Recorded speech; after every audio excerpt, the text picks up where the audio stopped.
Mabuhay, this is Bob from Love Beyond the Sea, channel about marriage to a woman from the Philippines. Today I want to talk about the egos of foreign men with Filipinas. Please subscribe to Love Beyond the Sea and leave a comment. I'm also on other places like YouTube, especially in Rumble. And, I'm responding to a woman who left a salient comment on TikTok about the egos of foreign men. I think she used the example, they're like 75 and they get a 25-year-old girlfriend and they think there's going to be a connection. And as I thought about it, I realized that she makes a good point. I think that a lot of the trouble that men are warned about with younger Filipinas is from an overinflated ego. Or it could be just because their expectations are out of line with reality, but that could be because of their ego. So in the minutes I have here, let's consider how an ego can get in the way. I just think that, as I've said a million times, marriage can be difficult, especially when you don't get reciprocation. But you still have to hang in there and do your job and not lower your standard if your spouse isn't doing their job. And they're coming from often broken marriages in the West. And for some reason, they have this idea that you just marry a Filipina, pick one out, she's going to say all the right things, and she's going to say, oh, no, I'm not going to be supporting my family, and yeah, I don't want to work, I'll just do whatever you want. And they say, wow, this is like going to Amazon and ordering up a wife. And they just get carried away. It's not that simple. They think, well, I'm coming from the West, I'm prized. We're the prize. And so I should be able to just get off the plane and have my pick, because they know that I'm special, I'm from the West. And this is very delusional thinking, and I hope that you don't think this way.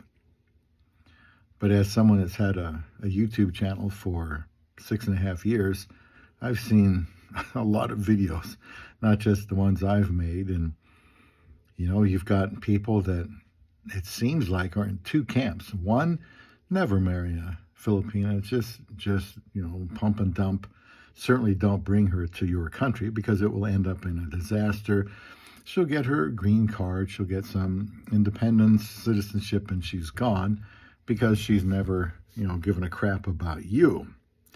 Or it's like, well, I've got hundreds or thousands to choose from, and everywhere I go, I'm getting stared at, and people, these girls want to go out with me.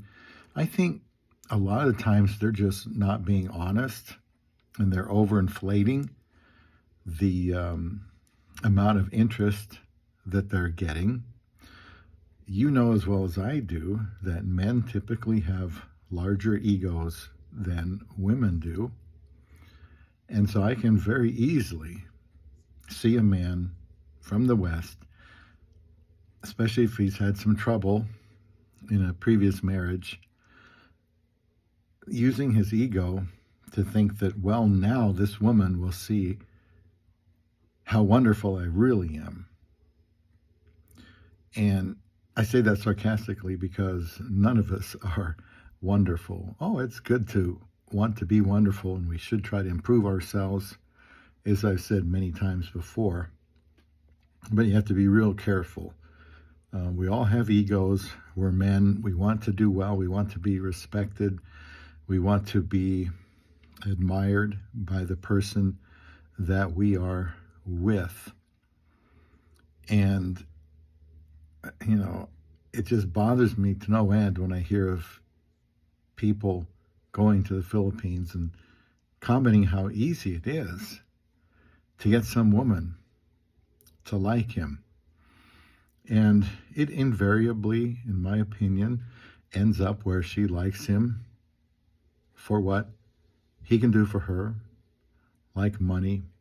He pays her for sex, and She gets something out of it, money, and he has this false sense of security that she actually cares about him, which she doesn't.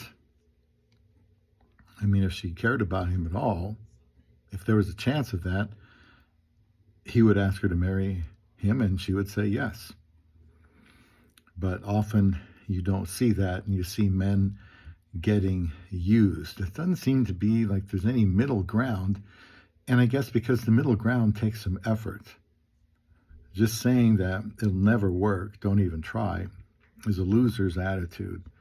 And saying, well, you can have any Filipina you want, no matter how attractive they are, no matter the age group, because you're from the West, and they just go crazy over Westerners. That person doesn't sound like they're going to put in a lot of effort or expect there to be effort. And I hate to be the bearer of bad news. And, this channel, I try to be as realistic as possible. And we all want, the fantastic, the spectacular, the feel-good stories. Marriage is not that way. It's tough. I mean, as a Christian, even the Bible tells us, 1 Corinthians 7, that marriage is hard. You've got what's called troubles of the flesh. The Apostle Paul, who had the gift of singleness, which means he could live single. He didn't have to get married. He didn't struggle sexually. Thought, everybody, see if you have the gift that I have, which I think is pretty unusual. Because in marriage, there's going to be the troubles of the flesh, and that is man's sinful humanness rubbing up against women's sinful humanness, and that causes friction. I'm always skeptical when I see foreigners say, well, we never argue. We've never had an argument, been together 2 years, 3 years, whatever. Well, chances are they've never met, so it's easy. Like I've said, dating, that's the minor leagues. Marriage, that's the big leagues. Because everything is tougher. Everything is more challenging. There's more on the line. And you don't easily want to just bail out. But when you're married, you've got to put in the effort, and you will be surprised of some things about her, just like she will be surprised about some things of you. So what do you do with your ego? I don't know. Maybe challenge yourself as a man to be the best husband you can possibly be. Recognize your shortcomings.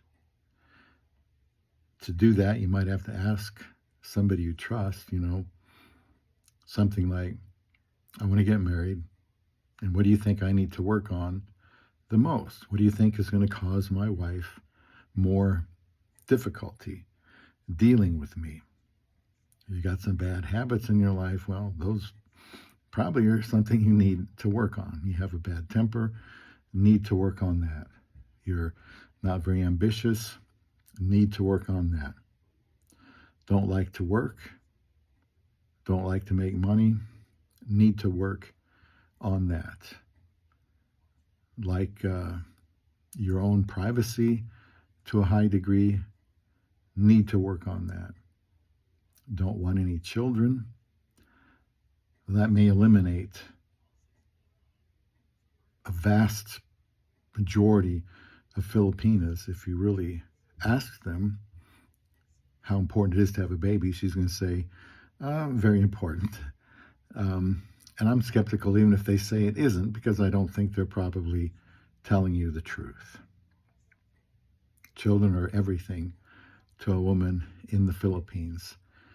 In fact, not to hurt your ego, but they're probably more important to her than you would be as a husband. That doesn't mean she can't love you. That doesn't mean she can't be a good wife. But there are other things that she needs in her life besides her husband. So let me know if I'm being too negative. I think I'm being realistic when it comes down to living with your love beyond the sea.